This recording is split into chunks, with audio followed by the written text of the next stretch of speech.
October 1942. El Alamein, Egypt. Sand crunched under boots at Churchill's War Cabinet meeting in London, 3,000 miles from the actual fighting.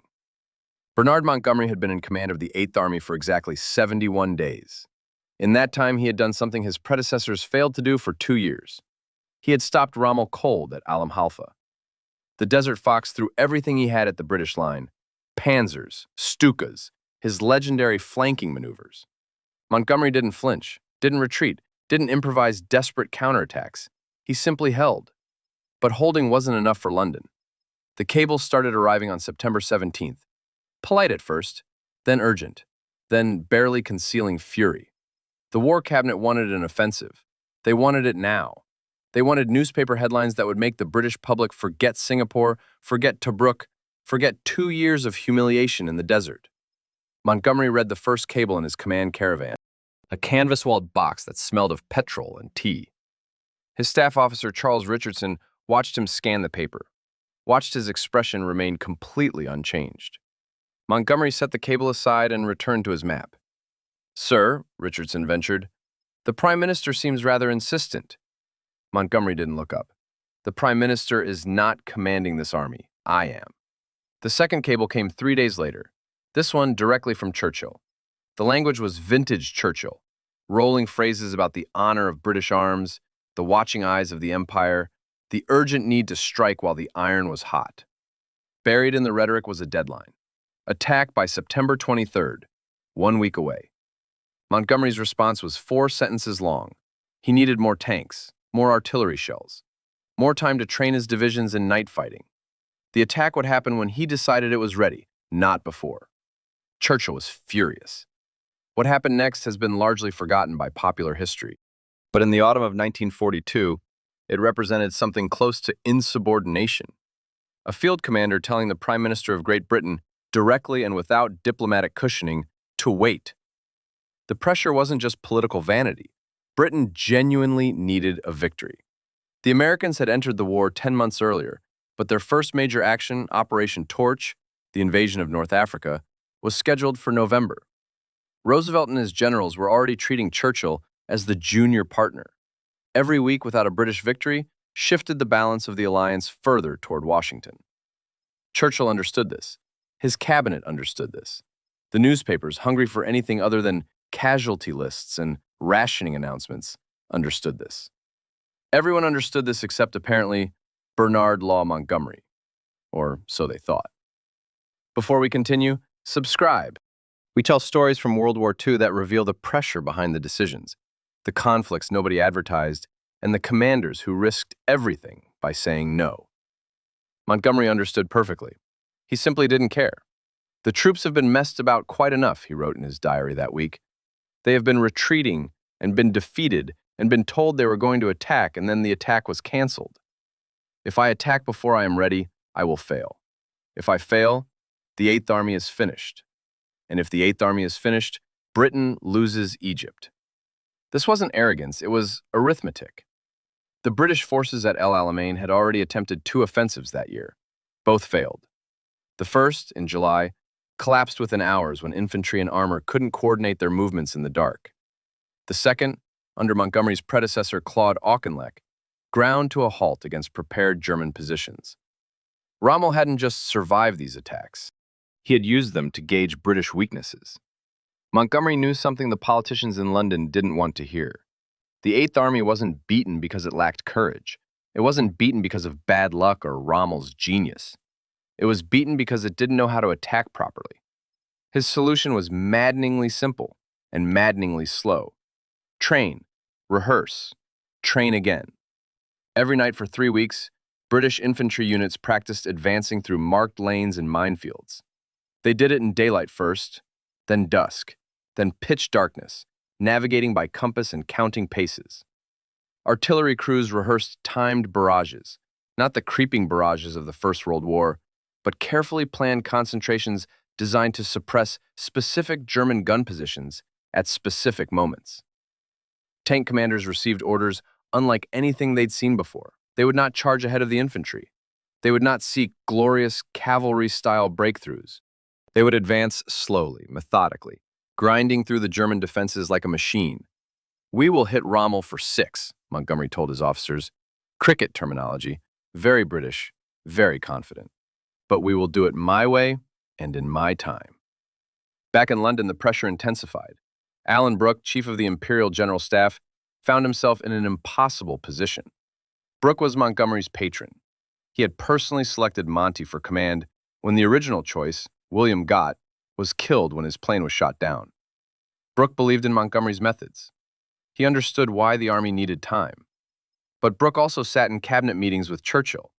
He saw the prime minister's face redden when Montgomery's latest refusal arrived. He heard Churchill mutter about finding a general who will fight. On October 6th, Brooke wrote in his diary, "I am desperately anxious about Monty. Churchill is working himself into a state.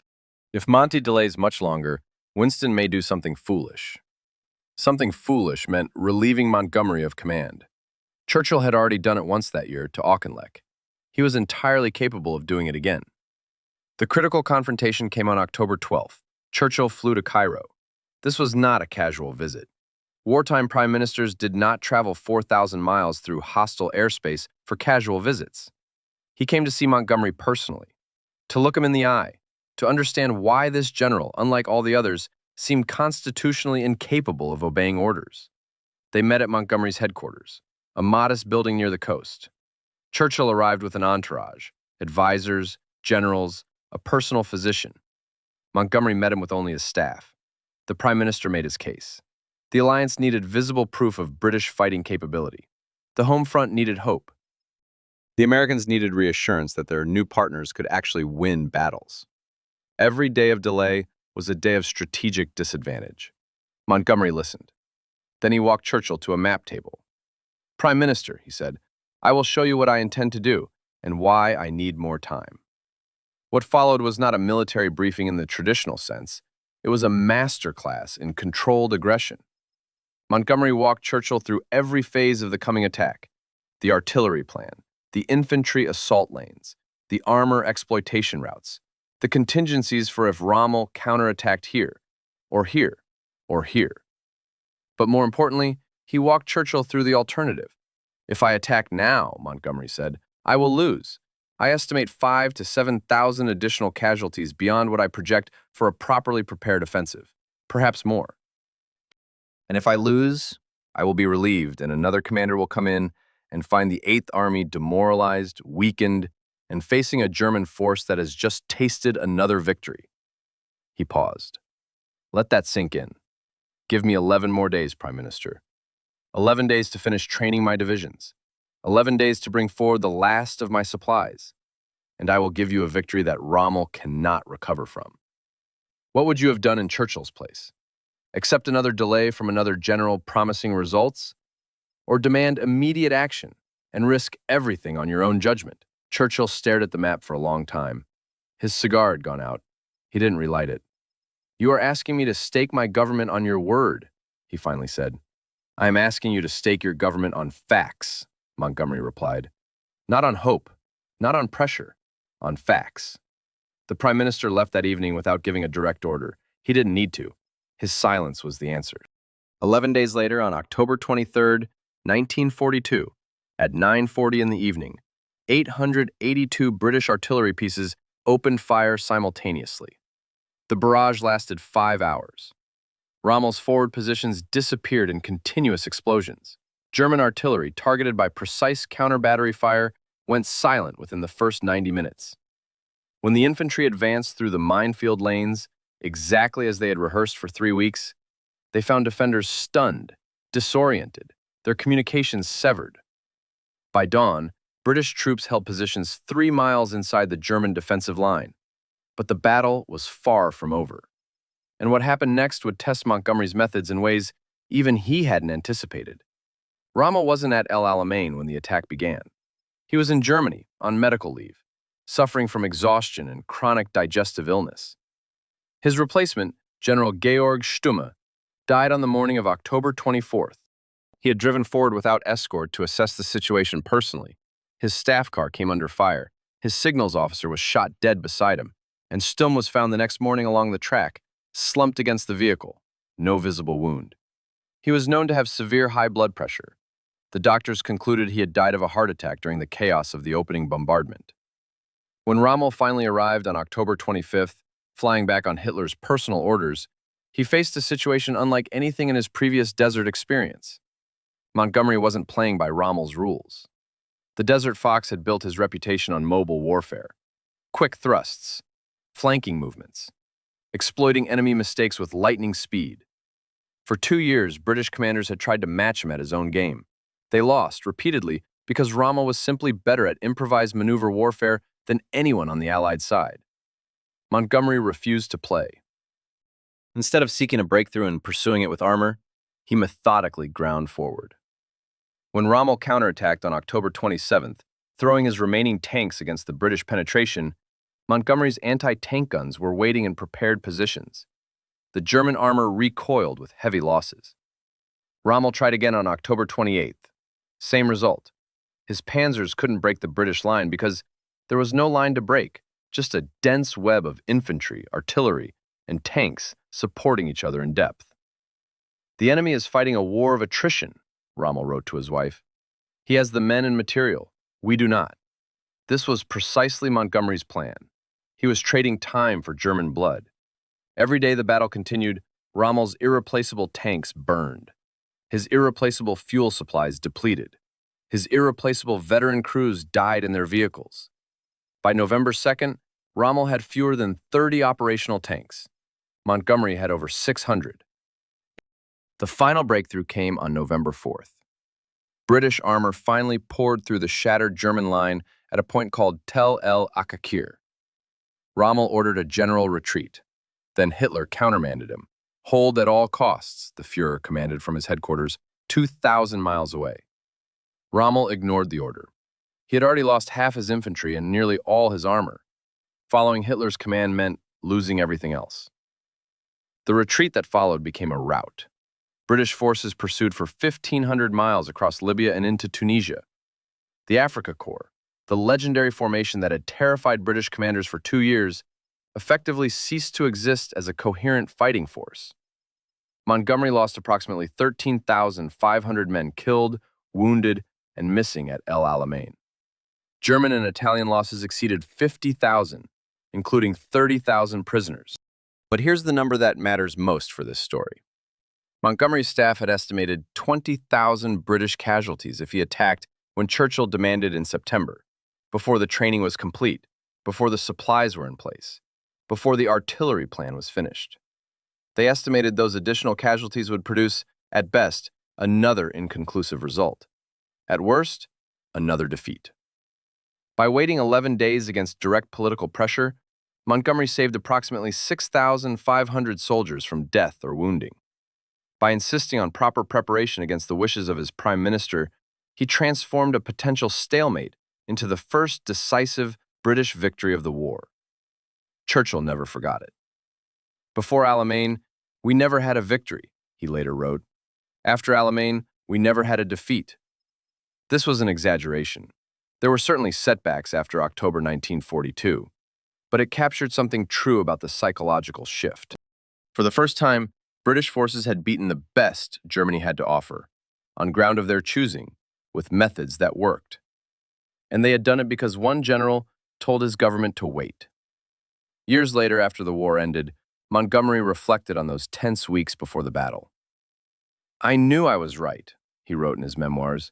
"That made it easier. If you know you are right, really know it based on facts and preparation, then pressure from above becomes manageable. They can relieve you. They can't make you wrong." Richardson, who had watched him receive those first angry cables from London, asked him once what would have happened if Churchill had insisted on an earlier attack. Montgomery's answer was characteristically blunt.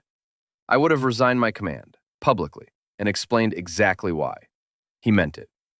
The story of El Alamein is usually told as a tale of British courage and German collapse. But the real lesson happened before the first shot was fired. It happened in a command caravan that smelled of petrol and tea, when a general read a cable from his prime minister and set it aside without changing his expression. Politicians wanted a fast media victory. The newspapers wanted headlines. The alliance needed visible proof of British competence. The pressure was real, legitimate, and relentless. Montgomery gave them something better. He gave them a victory that lasted. But he did it on his terms, not theirs, and that made all the difference. If you had been in Montgomery's position, certain you were right, but facing the most powerful man in your country, demanding immediate action, would you have held firm, or would the pressure have broken you? Write your answer in the comments. And if you want more stories from World War II that reveal what happened behind the headlines and the decisions nobody advertised, subscribe. The briefing ended at 21:47 hours. Montgomery gathered his papers, nodded once to de Guingand, and walked toward the door. Churchill remained seated, cigar ash lengthening, staring at the map table. "General," Montgomery turned. Churchill's voice was quieter now, almost tired. "I hope to God you're right." "I am, Prime Minister." The door closed. Footsteps receded down the corridor. And that was it.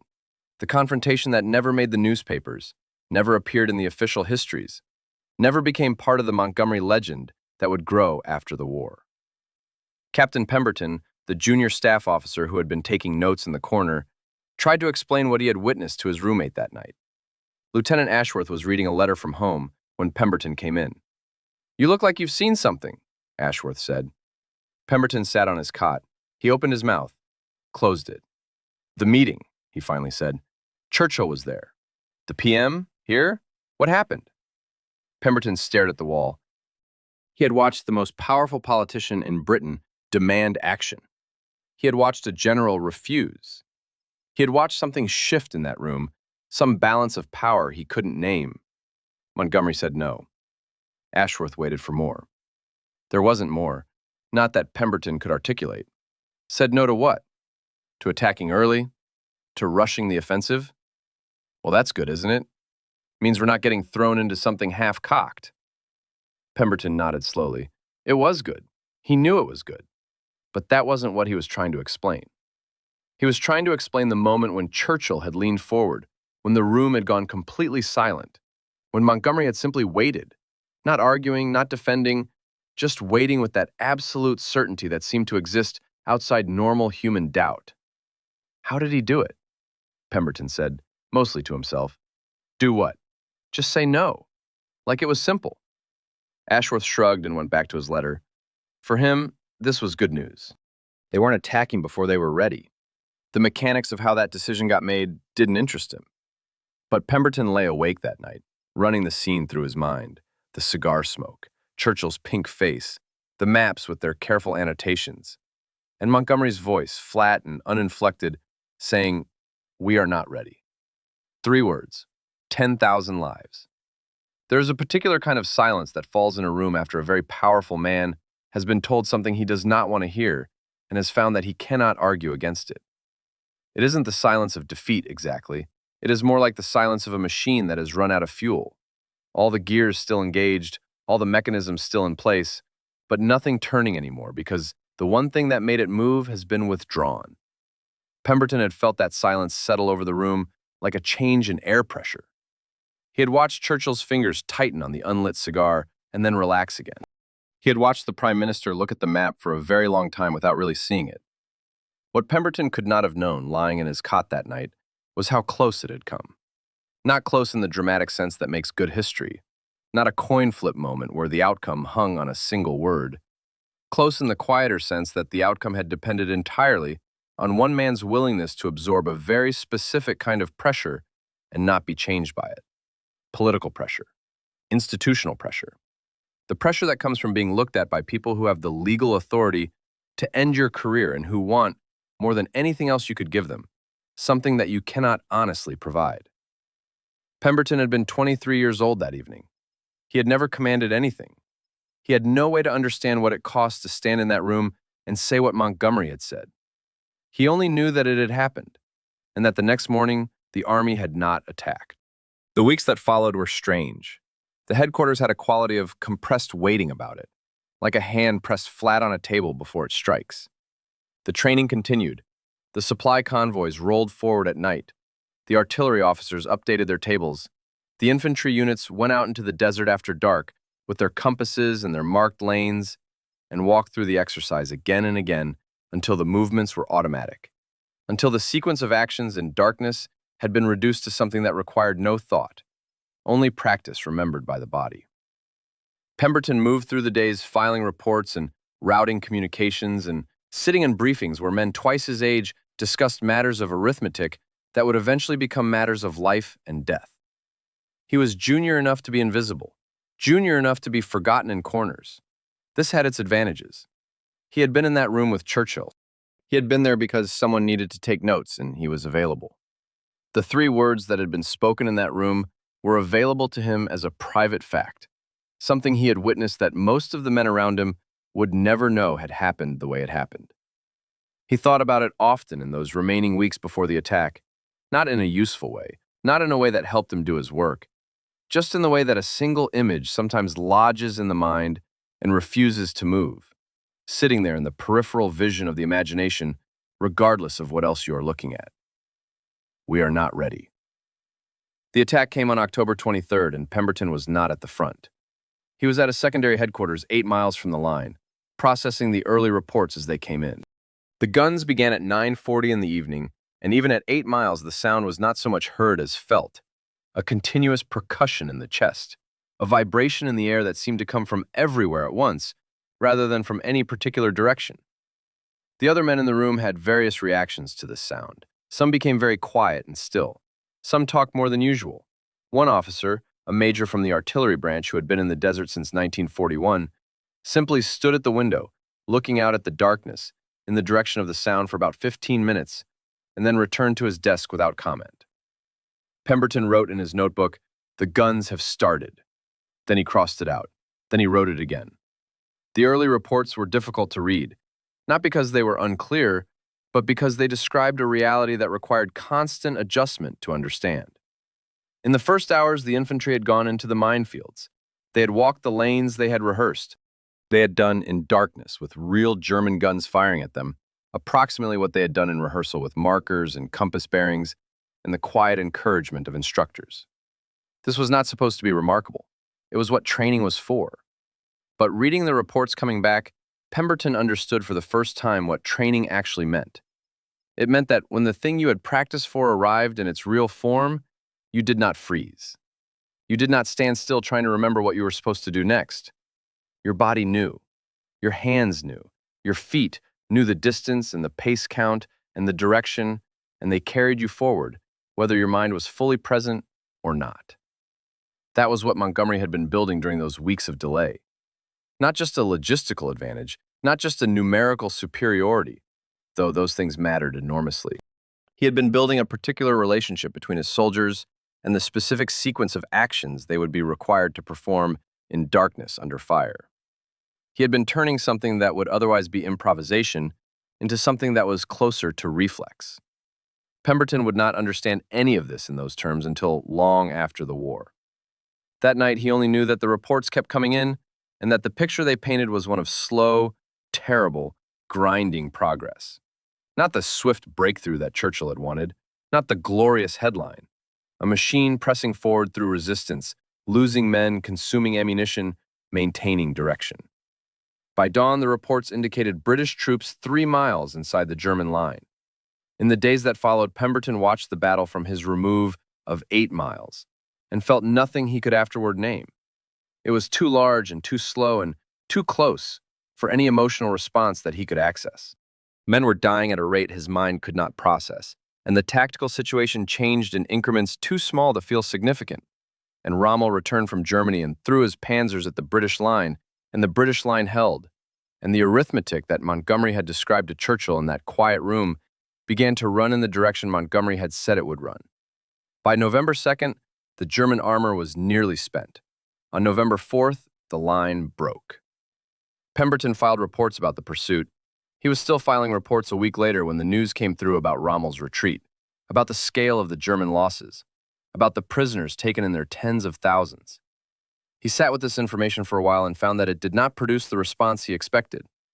He had imagined that victory, when it came, would feel different from what it felt like.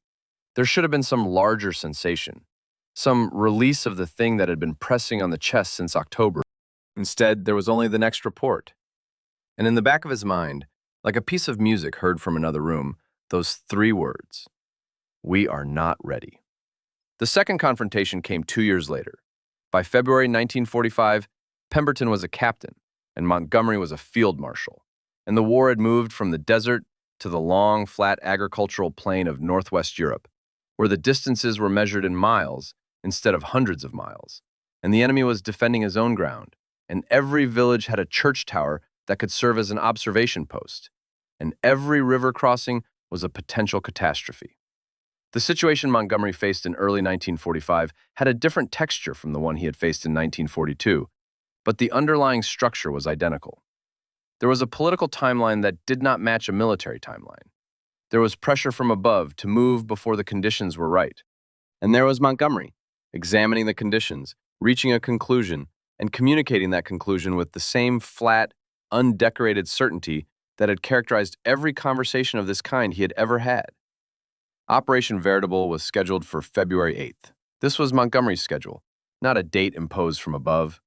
He had fought for it in precisely the way he had fought for October 23rd in 1942, by presenting the arithmetic rather than the preference, by making the case in terms of what would happen if the attack went forward before preparation was complete, by refusing to allow political convenience to be entered into the calculation. The terrain he faced was nothing like the desert.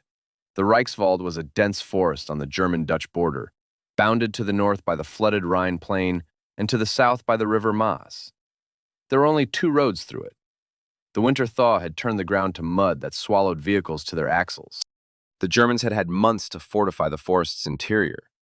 They had turned every clearing into a strong point, and every tree line into a potential ambush, and every stream crossing into a defended obstacle. The artillery plan Montgomery built for Veritable was the largest British barrage since El Alamein itself, more than 1,000 guns. The preliminary air bombardment hit Cleve and Goch the night before. The noise of the guns on February 8th literally deafened men for hours. Pemberton was not at the front for any of this. He had been transferred to a logistics role after the October 1942 briefing, partly by chance and partly because his particular combination of skills made him more useful moving supplies than reporting information. He processed figures, tonnages, requisitions, casualty replacement schedules, the bureaucratic skeleton of the war made visible in rows of numbers. He heard about the start of Veritable from a colleague who had been nearer the front. 5 divisions going forward, the Canadians and the Scots and the Welsh and the Highland, 50,000 men, 500 tanks, the forest absorbing them the way a dark room absorbs light, swallowing them into the trees and the mud and the German fire, and returning in their place only reports and numbers. The battle lasted far longer than the original planning suggested. The Germans flooded the Rhine plain deliberately, driving water into the low ground and forcing the Allied advance to compress into the forest corridors where movement was slowest, and the defenders had the greatest advantage.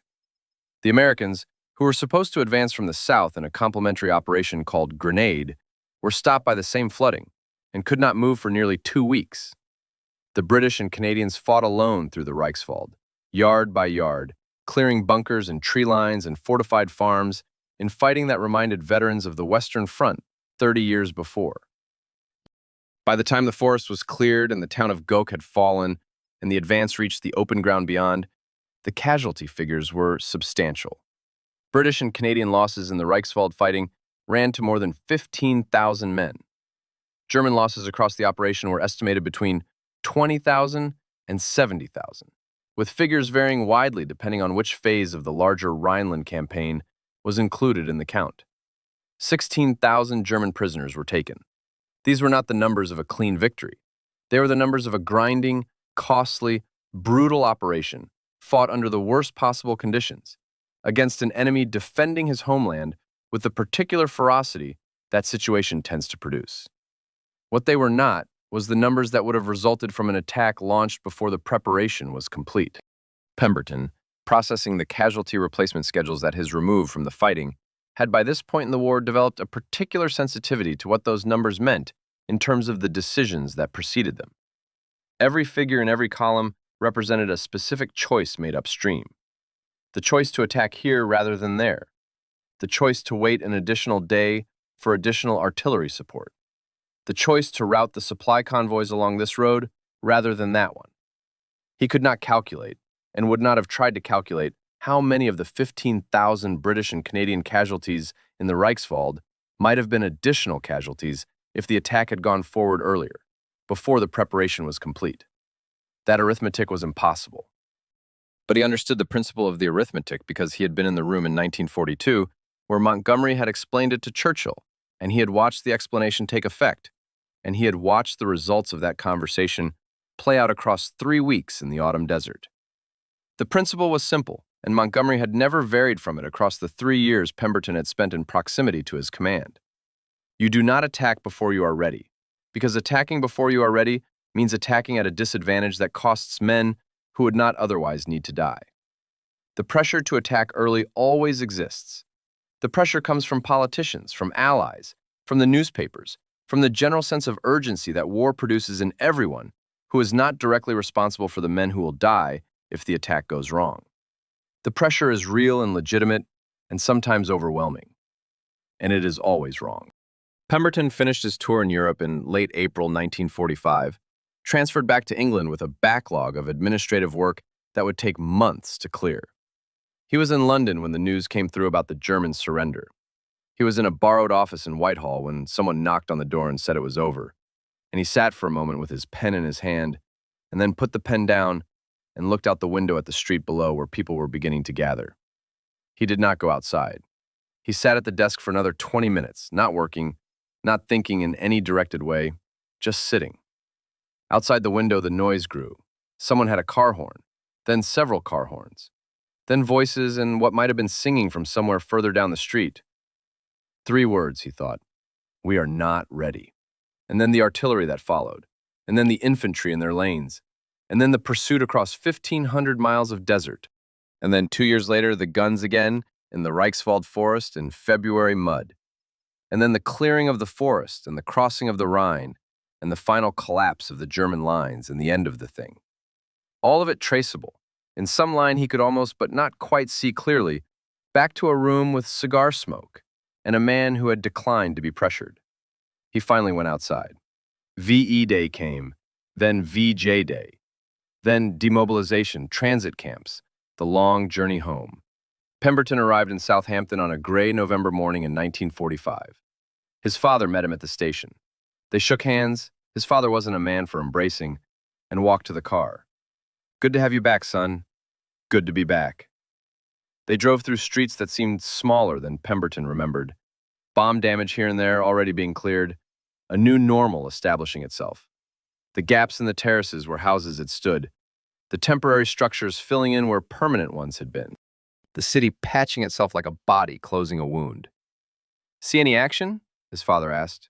The question everyone asked. The question that had one acceptable answer. Staff work, mostly. Ah, a slight disappointment in the syllable. Still important, I'm sure. Pemberton watched a woman pushing a pram across a zebra crossing.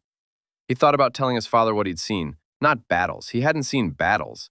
But he'd seen something else. Something that might have mattered more than battles. I was in a room once, he started. His father glanced over. Churchill was there. And Montgomery. Good Lord, really? They were arguing about when to attack. Montgomery said no. He waited for the next question. The obvious question. What happened then? But his father just nodded. Monty knew what he was doing. Slow and steady, that was his way. That wasn't it. That wasn't what Pemberton was trying to say at all. Montgomery's caution wasn't the point. The moment of refusal was the point. The weight of those 3 words in that smoke-filled room. The way a decision could balance on a single voice saying, "We are not ready," while everyone else demanded action. But how did you explain that to someone who hadn't been there, who hadn't felt the pressure in that room, the political gravity pulling toward immediate attack, the weight of the empire and the alliance and the newspapers and the home front all pressing down on a single conversation between 2 men at a map table?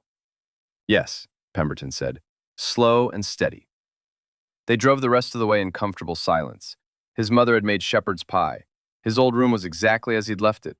Books still on the shelf, cricket bats still in the corner. That night, lying in his childhood bed, Pemberton stared at the ceiling. He tried to compose in his mind what he would say if anyone ever asked him properly. Not, did you see action, but what did you learn? He would say, I learned that courage isn't always loud. I learned that the hardest battles sometimes happen in rooms with maps and ashtrays. I learned that 10,000 men can be saved by a general who simply refuses to be rushed. But no one would ask. And even if they did, he wasn't sure those words would come out right. They sounded too much like a speech, too much like something written after the fact. The truth was simpler and harder to explain. He had watched a man say no, and that was all. And that was everything. Years passed. Pemberton became an insurance assessor, married a woman named Dorothy, had 2 children, lived in a semi-detached house in Croydon with a small garden where he grew tomatoes that never quite ripened properly. The war receded. It became something that had happened to a younger version of himself, a version that seemed increasingly foreign. The young man who had sat in the corner of that room taking notes had the same face Pemberton saw in the mirror each morning, but otherwise bore very little resemblance to the person he had become. Different preoccupations, different fears, different knowledge. He thought sometimes about what it would mean to apply the thing he had learned in that room to the ordinary circumstances of his peacetime life. The question was always the same question, just dressed differently. When pressure comes from above, do you absorb it and change direction, or do you hold the line and present your arithmetic? In his professional life, the pressure was rarely life or death. It was a policy that needed reconsidering, a claim that needed reassessing, a timeline that needed extending because the facts did not yet support a conclusion. He was better at this than his colleagues thought was normal. His manager had commented on it more than once. "You don't rattle easily, Pemberton." He had never explained why. Occasionally, at dinner parties or pub gatherings, someone would mention Montgomery. The usual assessments: good general, bit arrogant, too cautious. Alamein, D-Day, the bridge too far at Arnhem. Pemberton would listen. Sometimes he would say, "I saw him once." "Really? What was he like?" And Pemberton would find himself at the same loss he'd felt in his father's car in 1945. How did you describe what he'd seen? A man refusing pressure? A calculation that looked like stubbornness but was actually something else, something colder and more precise. "Certain," he would finally say. He seemed very certain. It wasn't enough. It was never enough. But it was all he could manage. His wife Dorothy asked him once late at night, years into their marriage, why he never talked about the war properly. Other men told stories. Other men had anecdotes, adventures, narrow escapes. "Nothing much happened to me," Pemberton said. "Something must have happened. You were gone 4 years." He thought about it. He really tried to think about it. "I was in a room," he said, "a meeting. Churchill was arguing with Montgomery about when to attack. Montgomery wouldn't budge. Churchill couldn't make him, that's all." Dorothy waited for more. "There wasn't more. That's your war story? A meeting?" "Yes." She patted his hand, not unkindly, and turned off the bedside lamp. Within minutes, her breathing had settled into sleep. Pemberton lay awake. He tried one more time to find the words. The smoke, the maps, the silence when Montgomery spoke, the absolute refusal to bend. It wasn't a story. It was barely even a scene. But it was the truest thing he'd witnessed in 4 years of war. A moment when everything hung on one voice, and that voice held. He never found a better way to explain it. There is something that happens to a person who witnesses a genuinely important moment and spends the rest of their life unable to adequately convey what they saw. It is not grief, exactly. It is more like a persistent, mild frustration at the limits of language, a sense that the most significant experience of your life is somehow untransmittable, that it exists fully only inside you and will be reduced to something smaller and duller the moment you try to share it. Pemberton had spent 30 years in insurance, assessing risk. He understood the professional dimensions of what Montgomery had done in that room, understood them far better by the time he was 50 than he had at 23. Montgomery had been doing what Pemberton spent his professional life doing, though on a scale that made Pemberton's work seem inconsequential by comparison. He had been assessing the risk of action against the risk of waiting. He had gathered the available data. He had reached a conclusion. He had communicated that conclusion clearly and then declined to revise it when the communication was poorly received. The unusual part, the part Pemberton still couldn't fully explain, was the communicating. The absolute refusal to soften the conclusion, qualify it, or negotiate it away. We are not ready. Churchill had offered glory. Montgomery had offered arithmetic. The arithmetic had won. What Pemberton eventually came to understand, and this was not a dramatic insight but a slow accumulation of evidence over decades, was that the refusal had been possible only because of a particular kind of self-knowledge. Montgomery had known he was right, not in the way people usually mean when they say they know they are right, as a feeling, as a conviction, as something that feels true from the inside. He had known he was right in the way that a surveyor knows the angle of a slope, or an engineer knows the load-bearing capacity of a beam. It was knowledge derived from specific, verifiable, checkable evidence, and it was not susceptible to revision by social pressure because social pressure cannot change the evidence. This, Pemberton thought, was the real lesson. Not the courage, not the stubbornness, not even the conviction. The lesson was the prior work that made the conviction possible. Montgomery had been right not because he was braver than Churchill or more certain of himself as a personality type, but because he had done the arithmetic in advance, and the arithmetic was sound. The cables from London could not change the arithmetic. Churchill's frustration could not change the arithmetic. The political consequences of continued delay could not change the arithmetic. The arithmetic was the arithmetic. Pemberton had tried to explain this to his son once, when his son was perhaps 15 and had come home from school having refused to revise a position in some argument with a teacher, something about a historical date or a scientific fact, and had been told he was being obstinate. You have to know the difference, Pemberton had said, between refusing to change your mind because you have examined the evidence and found it sound, and refusing to change your mind because you are the kind of person who doesn't like to change your mind. His son had looked at him with the particular look of adolescents receiving advice they find unhelpful. How do you know which one you're doing? Pemberton had thought about this for a moment. You've done the work, he said. You've actually sat down and checked. Not just felt sure, but checked. His son had gone back to his room unconvinced. But Pemberton had thought about the conversation for weeks afterward, because it was the closest he had come in 30 years to explaining what he had seen in that room. Montgomery lived until 1976. His memoirs were published to considerable controversy.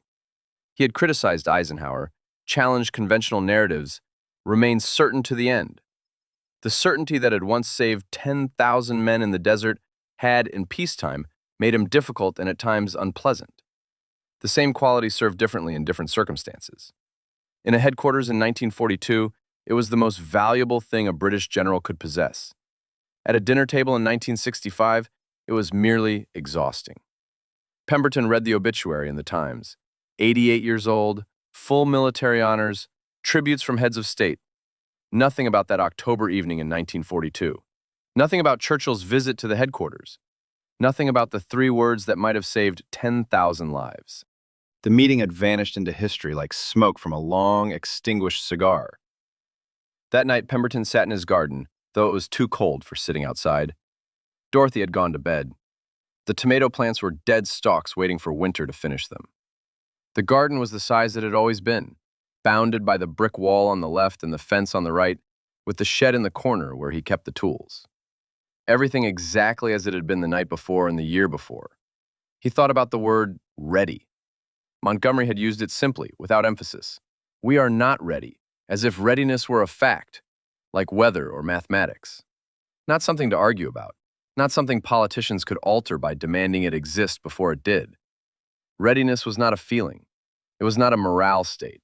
It was not the confident expression on a general's face when he addressed his troops. It was a specific set of conditions that either existed or did not exist. And the only way to know whether they existed was to check them against a specific standard. And the only person who could establish that standard was the person responsible for the outcome if the conditions turned out to be insufficient. That was what Pemberton had watched Montgomery do. Not perform confidence, not display courage. Do the checking. Establish the standard. Compare the current state against the standard. Communicate the result. We are not ready. Churchill had offered glory. Montgomery had offered arithmetic. The arithmetic had won. Pemberton stayed in the garden until the cold became too much, and then went inside and made himself a cup of tea and sat in the kitchen for a while in the dark. The house was very quiet. He could hear the refrigerator. He could hear his own breathing. He had never been able to explain it properly. He had tried for 30 years, in the various contexts that offered themselves, his father's car, dinner parties, the conversation with his son, The occasional moment with Dorothy when the war came up in some sideways fashion and seemed briefly approachable. He had never found the frame that made the thing transmittable. Maybe it couldn't be transmitted. Maybe some knowledge was only available through the specific experience that produced it. You had to have been in that room. You had to have felt the particular texture of the pressure that was pressing on Montgomery that evening, the weight of the empire and the alliance, and the political consequences, and the home front and the newspapers, and a man who controlled his career and his future and his reputation, all of it concentrated in the conversation happening at the map table, all of it pulling toward one outcome, toward attack, toward action, toward the headline and the morale boost and the alliance management. And then the voice, flat and uninflected, declining to be moved. We are not ready. 3 words. And on the other side of those 3 words, not on the other side immediately, but on the other side after 71 days of command and 3 weeks of training in the dark and 11 more days of waiting, 10,000 men who walked out of the battle instead of being carried out. Pemberton washed his cup and turned off the kitchen light and went to bed. Pemberton died in 1987 of ordinary causes in an ordinary hospital room. His children were present. Dorothy had preceded him by 2 years. Among his papers, his daughter found a single handwritten page, undated, tucked into the back of a wartime diary that was otherwise empty. It read, October 1942, Headquarters, Egypt. I watched a general tell the Prime Minister, no. 3 words. The meeting lasted perhaps an hour. Nothing else important happened to me in the war. I have never been able to explain why this mattered. I'm not sure I understand it myself. But I was there. The room smelled of cigar smoke. His daughter read it twice, folded it carefully, and placed it back in the diary. She didn't understand it either, but she kept it. The map still exists. It sits in an archive in London, one of thousands from the North African theater. The annotations have faded, the paper has yellowed. No one has requested to see it in decades. The cigar smoke is gone. The voices are gone. The men who sat in that room are all gone now. What remains is the outcome. An offensive launched when it was ready, not when it was demanded. A breakthrough achieved with acceptable losses. A desert crossed. An army destroyed. A war, somewhere in the chain of events that followed, begun to be ended. And somewhere in the chain of causation, invisible, unprovable, but real, 10,000 soldiers who lived because a general said 3 words in a smoke-filled room and meant them. The meeting lasted about an hour.